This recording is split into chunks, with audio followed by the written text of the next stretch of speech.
ஒன்னிந்தியா நேயர்கள் அனைவருக்கும் அருணோட வணக்கம்.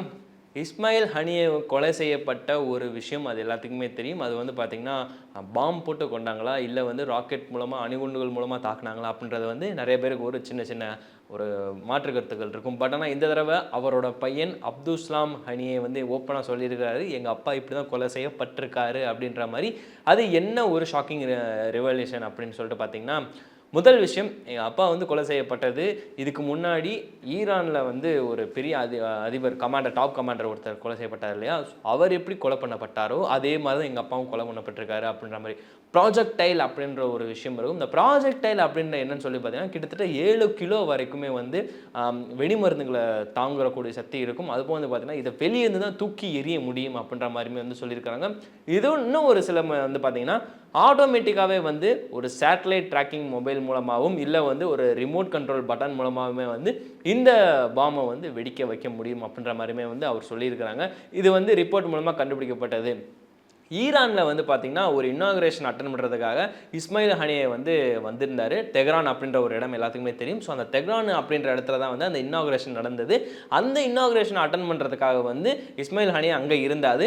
அதுதான் வந்து முழுக்க முழுக்க அவர் கொலை பண்ணுறதுக்காக வந்து ஒரு ஒரு ஈஸியான ஒரு இடமா ஆயிடுச்சு அப்படின்னு. இதுக்கு முன்னாடி அந்த இன்னாகுரேஷன் அட்டன் பண்ணுறப்ப கூட வந்து நிறைய செக்யூரிட்டி கார்ட்ஸ் இருந்ததுனால இந்த பிளானை செயல்படுத்த முடியாத ஒரே காரணத்தினால வந்து தெஹ்ரானில் வந்து அங்கே சுற்றி ஆட்கள் கொஞ்சம் கம்மியாக இருந்த காரணத்தினால வந்து இந்த பிளானை வந்து சக்ஸஸ்ஃபுல்லாக பண்ணியிருந்திருக்கலாம் அப்படின்ற மாதிரியுமே வந்து நம்ம அப்துல்ஸ்லாம் ஹனியே இஸ்மாயில் ஹனியோட பையன் அவர் வந்து சொல்லியிருக்கிறாரு.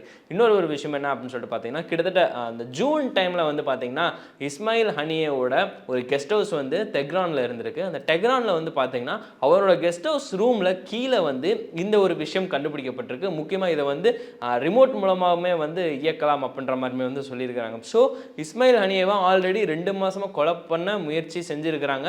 முதல் அங்கனக்குள்ளே வந்து செட் ஆகலை. அதுக்கப்புறம் இன்னாகுரேஷன் ஃபங்க்ஷன்லையும் செட் ஆகலை.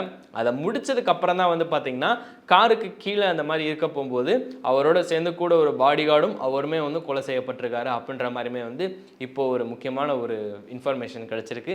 இந்த விஷயம் வந்து செஞ்சது யாரு அப்படின்றதான் வந்து இப்போ வரைக்கும் கேள்விக்குறியாக இருக்குது. ஈரான் வந்து ஒட்டுமொத்தமாக கையை காமிச்சிட்டாங்க. இஸ்ரேல் தான் இதை பண்ணியிருந்திருக்கணும். அது முழுக்க முழுக்க எங்களுக்கு நல்லாவே தெரியுது. நாங்கள் அவங்கள சும்மா விட மாட்டோம்னு சொல்லிட்டு அப்போலேருந்து இப்போ வரைக்கும் பழி வாங்குற எண்ணத்தோடய தான் இருக்கிறாங்க. இன்னொரு ஒரு விஷயம் என்ன அப்படின்னு சொல்லிட்டு பார்த்தீங்கன்னா இஸ்ரேல் இதுக்கு வந்து மாற்று கருத்தை தெரிவிக்கல. அவங்க மௌனம் சாதிக்கிறாங்க.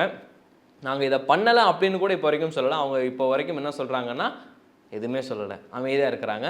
பட் இது வந்து ஈரான் முழுக்க முழுக்க மௌனம் சம்மதத்துக்கு அறிகுறி. நீங்கள் தான் எங்கள் இஸ்மாயில் ஹனியவே கொண்டிருக்கிறீங்க அப்படின்ற மாதிரியுமே வந்து ஈரான் சைடு வந்து இப்படி ஒரு கருத்து. பட் இதுக்கு ஒரு மாற்று கருத்தை வந்து முழுக்க முழுக்க தெரிவிக்காத ஒரு காரணத்தினால போர் வந்து ரொம்ப உக்கிரமாக போய்கிட்டு இருக்குது நாளுக்கு நாள்.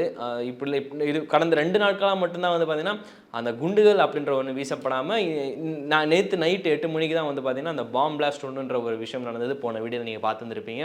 ஸோ அதுக்கப்புறம் வந்து இப்போ வரைக்கும் பெரிய நிகழ்வுகள் எதுவும் நடக்கலாம். பட் இப்பேற்பட்ட ஒரு ஷாக்கிங் ஒரு விஷயமா ரிவீல் பண்ணுறது வந்து ரொம்ப சாதாரணமான விஷயமே கிடையாது. பிகாஸ் அவங்களுக்கு தெரிஞ்சதுனாலேயே முன்னாடி சொல்லாமல் விட்டதுனாலேயே ஏன் அப்படின்றது தெரியல. பட் இப்போ ரிவீல் பண்ணுறதுன்றது இதுக்கப்புறம் இன்னும் போரை வந்து ரொம்ப வலுவாக்க போகுது அப்படின்றதான் வந்து சொல்ல வேண்டியதாக இருக்குது. அங்கிட்டு ரிப்போர்ட்ஸுமே அப்படி தான் வந்துருக்குது.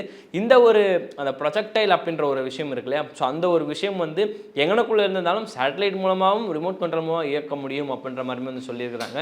ஸோ இப்படி தான் வந்து ஈரானோட டாப் கமாண்டர் வந்து கொல்லப்பட்டார் இல்லையா? அவருமே வந்து இதே முறையில் தான் கொல்லப்பட்டிருக்காரு. அதே பிளானை தான் வந்து இங்கிட்டு இஸ்மாயில் ஹனியேக்கும் போட்டிருக்காங்கன்றதை அவர் சொல்லியிருக்காரு.